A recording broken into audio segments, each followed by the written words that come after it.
Hello mga manay! Good morning sa inyong lahat. Kamusta kayo dyan? Sana ay nasa mabuti kayong kalagayan. Dahil kung ako ang inyong tatanungin, okay naman ako. So bago natin simulan ng araw na ito, sa mga bago pa pala sa aking YouTube channel, please subscribe my YouTube channel and click the notification bell para updated din kayo sa aking next video. So ngayong araw ay i-update ko kayo sa bahay mga manay kasi nga walang mga panday ngayon. So ang gagawin natin ay i-vlog natin to kasi mayroong mga improvement na ipapakita ko sa inyo. So ayan na pala mga manay. So ito na yung labas, kilid ng bahay namin. Ayan, wala pa tong finishing mga manay. Kulang na lang ng semento din, ayan. Pero sa loob mga manay halos na finish na yung iba. Ayan, at saka ito mga manay hindi pa nila wala pa ba tatapusin pa to. Itong cladding na ginamit namin mga manay ay napakatibay to. Ayan, at saka maganda yung quality niya kasi kapag doon ka sa mga kilid-kilid na mga hardware ay manipis, tapos hindi siya matibay. Ayan, napakatibay nito. Ayan mga manay. So kailangan talagang ang gagawin mo na mga material sa bahay kapag ikaw ay nagpapagawa ay maganda talaga yung quality para hindi siya paulit-ulit. So yan, pasok tayo dito mga manay. So ito yung bintana ko, napakalaki ng bintana ko mga manay. Kasi para maano ba, hindi madilim dito sa bahay. Ayan, mukhang madilim na nga pagpasok ko. Kahit pag punta ko lang dito ay parang madilim na siya ba, pero dahil malaki yung bintana natin, hindi na siya masyadong madilim kasi nga yung bintana natin malaki. Nilakihan natin, kung hindi natin nilakihan, sobrang madilim talaga at mainit dito. At saka mayroon din akong sliding door dito mga na, ayan. So shout out pala kay Mami MD kasi kahit sa sobrang busy niya ay may time talaga siyang i-contact ako at may time siyang mga musta sa akin. At saka may sponsor din siya dito sa bahay na pinagawa natin. So thank you so much Mami MD sa blessings. More blessings to come, at ingat ka po palagi sa work mo at laging mag-ingat sa iyong health. So yan lang talaga ang prayers ko parati, na mag-ingat ka palagi. So happy Sunday lahat sa atin para mga manay kasi Sunday ngayon. Tapos kaming sumamba kahapon kasi may Santa Cena. So kahapon kami nagsamba para ngayong araw na to ay may mga magagawa natin yung anong gusto natin gawin. So kanina mga manay naglaba ako kaninang umaga, so hindi na ako nagpakita sa inyo para madaling matapos. So yan na yung ating lamisa mga manay. Napaka dumi na. Ito pala ay ginamit ito ng mga panday kasi dito sila kumakain. Tapos itong mga itong sira na to, ano to mga manay, si Mr. ay gagawa daw siya ng kalan, yung maglungag-lungag dito daw siya magluluto. Tapos ito siya, sira to na gasol mga manay, tapos pinutol ni Mr. ayun yung ginamit niya para maputol to. Napakatibay nito ba, ganito pala yung forma, yung pamputol mga manay ba, grinder, yung grinder tawag niyan. Ayan, diba? Ito ay gagawin daw niyang lungaganan mga manay. Ayan, diba? Nasa recycle. So, yan, update na naman natin ang bahay natin. So, dito sa CR, hindi pa na finishingan mga manay, hindi pa tapos. Kulang pa kasi ako ng semento. Sana aabot pa yan sa sa patapos ng patapos nito. Aabot pa yung semento. Hindi talaga madali magpagawa ng bahay mga manay, lalo na ngayon sa sobrang mahal ng mga bilihin ng mga materials ay hirap mga manay, as in makaginhawa kag tako pag magpabalay ka kasi super mahal na ng mga materials. So dito mga manay, ayan, ito ay gagawa ako ng gripo dito, tapos may cabinet sabi ni Mami MD, tapos bilhan daw niya ng yung bowl na may kuan siya kang sirado ba, tapos dyan mag shower tayo. Wala pa mali. Itong mga gamit ko nilagay muna dito mga manay pansamantala kasi para yung mga panday ay makalihok-lihok dito, makagalaw-galaw, madali silang makagalaw. So dito naman mamay gawan ko dito ng hagdanan. At dyan din sa CR hagdanan. Tapos dito mga manay, lababo, ganyan, at saka dito lababo din. So ito pala mga manay ay aquarium to ng mister ko. Ito na isa ay piranha to mga manay. Tapos ito yung ref, hindi pa namin pina-under mga manay kasi ano nga palipat-lipat ba, tapos kapag i-on and on off mo ay masisira, so off pa muna namin. So okay pa naman siya mga manay, okay pa man daw yan. Nagtanong ako sa mga expert na ayos ng mga ref, okay pa daw yung ref kapag hindi lang muna daw ipa-under kung matagal siyang ipapa-under, kasi almost 2 months ay hindi 1 month ka mahigit na yun, hindi pa namin pina-under ang ref mga manay, kasi nga wala pati nitong connection. Okay pa naman si Mr. Marunong naman mag-connect ng mga kuryente, pero sa sunod na siya mag-connect ng kuryente dito kapag fully finished na talaga to. Hindi fully finished, yung okay na materhan. So ayan mga manay, kinabit na dito yung jamsis. Itong super matibay to na jamsis mga manay, kasi matigas yan na kahoy. Tapos ito mga manay ay finishing ito na finishingan pa yan. Dito din finishingan. Ito ay garahian to mga manay. Ayan yung motor ni Saldi. Tapos ayan yung mga simento na natira na lang. Tapos meron ito ay mga cladding na natira mga manay. Hala, ang dami pa talaga mga manay. Pila pa man eh. 1, 2, 3, 4, 5, 6 6 na cladding yung natira mga manay. So, ang dami pa talagang natirang cladding. So plano namin ay yan ay gawin na lang namin gate someday dito sa bahay namin, dito sa kilid siguro. Gawin namin yung gate. Super sayang ba, ang dami pa. Ang dami pa. Super, ang haba pa naman din.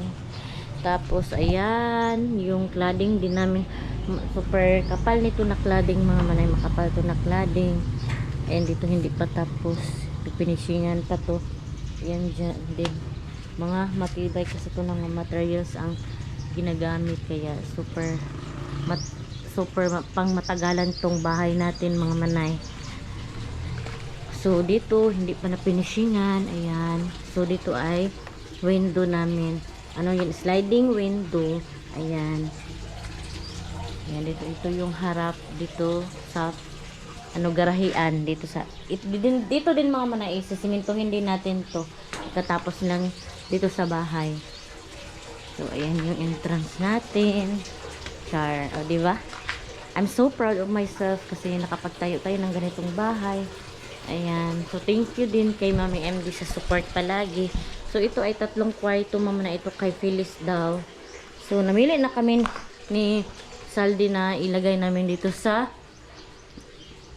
yung double wall ba, PVC wall, di ba nakita niyo naman sa vlog ko na yun ang aming ilagay dito sa kilid ng kwarto nila dito sa cladding. So ang aming plano ay PVC wall. Ayan. So ito din matigas din to na kahoy. Tawag niyan, hindi siya magkuno, basta super tibay yan na kahoy mga manay. So hindi pa pala nila natapos dito mag-finishing. So ayan pa. So linggo kasi ngayon, kaya day off ng mga trabahante ko. So dito sa kwarto ni Ate Fiana, ayan, tapos na finishing. Ayan. So parang maliit lang siya sa sa video mga manay, pero malawak to sa personal. Tapos dyan din mga manay, PVC wall din dyan. Ayan, yung plano namin dito, lagi nga PVC wall, yung nga natin na kita natin doon sa City Hardware. So ayan, dito pa din dito nakita nyo naman to siguro mga manay sa vlog ko dati, kasi tapos na medyo tapos na tong kwarto namin. Ayan, dito natulog si Mister. Tapos dito naman mga manay ay hindi pa na finishingan. Ayan, so dito din super laki din yung namin bintana para liwanag talaga yung bahay natin. So dyan sa kilid, hindi pa tapos. Lagyan pa yun ng simento. Tapos cladding. So yan ang ating update. Kaya super super laki na nang nagasto natin kasi nga malaki yung hindi mga high quality or kaya matibay na materials yung ginagamit natin sa bahay. Ayan yung aso mga manay. Oh, natulog yung aso. So dito dati mga manay ay window to, tapos ni-close namin ni Mr.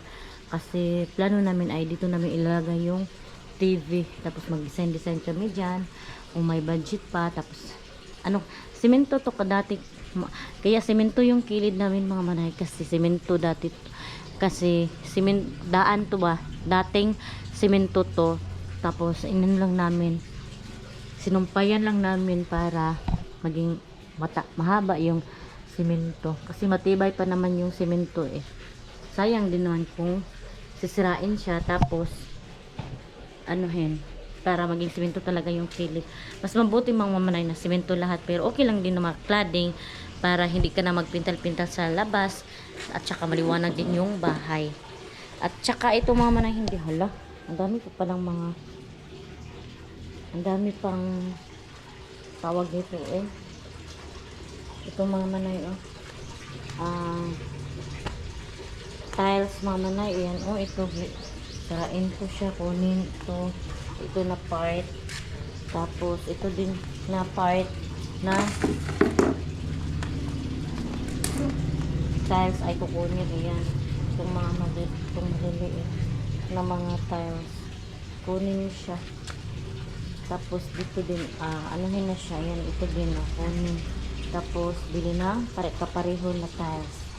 So yan mga manay ang ating update. So nag-sponsor din si Mami MD sa tiles mga manay. So thank you so much talaga Mami MD, kasi sabi niya siya daw yung mag-ano sa tiles at saka sa window. So super nakakatipid ako. May mag-open dyan sa mano. Mayroong balak mag-open. Ay si Pilis. Ligo na pe. Ayan si Pilis, shout out. Magpakuan kag buhok.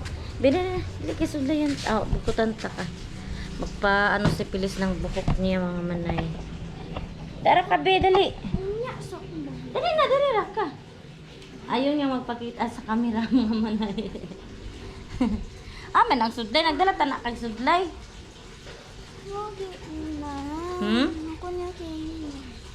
Ayan. Magtanaw pa manggid sa camera. Uy. Ayaw talaga ni Pilis magpakita sa camera mga manay. Hindi kasi to siya. Shy type kasi to siya mga manay. Mahiyain na bata. Lalo na yun si Ate Piana. Mahiyain din yun. Silang dalawa talaga mga manay. So ako lang yung nagbablog at saka si Mr. din. Minsan lang din nagpapakita. Sila talaga tatlo. Ayaw magpakita sa camera. Kaligo dito. Makamaligo. So ayan, hindi pa tapos mga manay dito. So ang dami pang gawin nila. Sana matapos to mga manay. Hindi hindi pa tapos yung April. Ay matatapos na to. So tingnan natin yung hollow block mga manay. Madaming sobra pa. Madaming sobra sa cladding. Madami din sobra sa hollow block. Sayang yung pera. Ayan. Yung hollow block mama na madami pa. Kunti na lang yung kailangan na gawin para sa hollow block. Tapos wala na din balas pero nag-order na kami ng balas.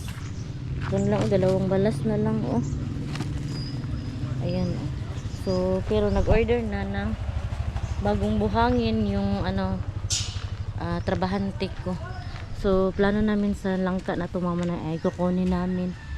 Hindi naman kasi tumatamis na langka kasi yung atip namin ay masisira mga manay kasi daming mga dahon na nahuhulog. Kaya anuhin na lang namin to, tanggalin yung langka. Tapos hindi yan sayang mga manay kasi hindi naman matamis tong langka na to. So okay lang. So ayan, pasok na tayo. Yan, ito din madami pang gagawin dito sa bahay mga manay. Ito yung dating namin wall 'di ba? So 'di ba anak pa na yung ang bahay namin dati ayan. Pero madami memories namin dito. 14 years din kami nanirahan na ganito yung bahay namin. Tapos binago namin na ganito na. So thank you so much Lord. At sa mga taong nagmamahal sa akin. Lalo na sa mga hinihingihan ko ng pera para mabuo to. Yung sister ko nangutang ako sa kanya. Hindi ako nanghingi, nangutang ako mga manay. Pero babayaran ko yun mga manay. At sa mga taong tumulong na sa mga panday ganon na tumulong sa amin ni Mr. Tapos sa lupa na to mamanay, itong lupa na to ay kay sa mama ni ng aking Mr. pero binigay na to, may tutulo na to para sa amin ni Mr. Binigay na to sa aking Mr. hanggang doon sa boarding house. So yan, thankful tayo. Ito mga manay, linisin pa to.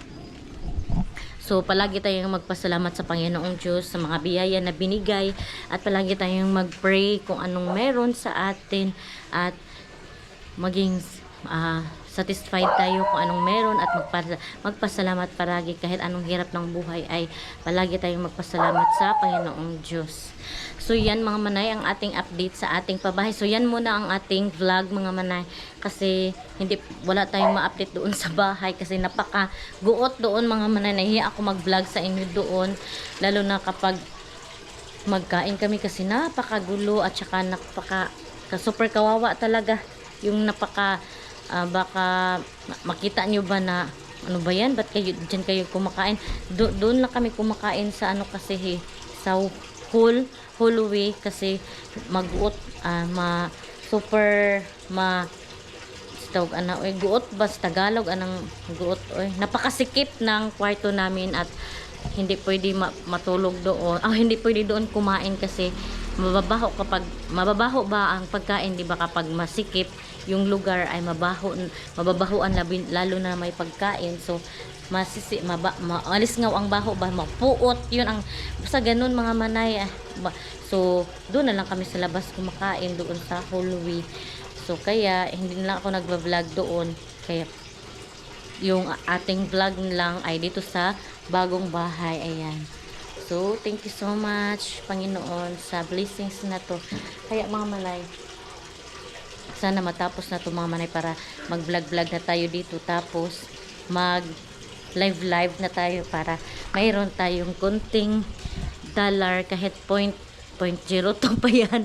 0.44 pa yan na ay, tawag niyan, okay na sa akin. Kahit konti lang yung mapasok ay masaya na ako niyan kasi pinahirapan naman natin yan, diba?